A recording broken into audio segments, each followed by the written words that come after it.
بالنسبه لنظره ابني مش عايز اطلع اي حته بجد والله. والله انا اقعد جنب منه بالدنيا كلها. يا عيني. انا هتغلب هعمل ايه؟ بتعمل فلوس، هعمل فلوس تبني عماره، بعد ما اعمل فلوس وابني عماره. تحتفظ تعليم كويس. اوعى حاجه اوعى يا حاج ابو. سامع الكلام؟ سامع اللي بيتغرب؟ اللي بيتغرب يا جدعان 10000 ده في الاسبوع ولا في قد ايه؟ طيب معلش لا ما تهزرش. والله ما بهزر. انت جاي معاك ال 10000 دول حاجه ولا ايه؟ 10000 دول ما يعملوش حاجه بجد؟ معايا بصرف معيش بصرف الحمد لله يعني. السؤال الاخير عشان عارف الدنيا هنا حلوه، لو جالك فرصه تطلع على امريكا تطلع؟ على حسب. بالنسبه لنظره ابني مش عايز اطلع اي حته بجد والله. والله انا اقعد جنب منه بالدنيا كلها. يا عيني. سامع الكلام؟ سامع اللي بيتغرب؟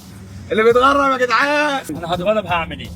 بتعمل فلوس، هعمل فلوس تبني عماره، بعد ما اعمل فلوس وابني عماره. تحتفظ تعليم كويس. لا ما انا هنا برضه اعمل له اللي هو عايزه. بجد؟ والله يعني بيدرس؟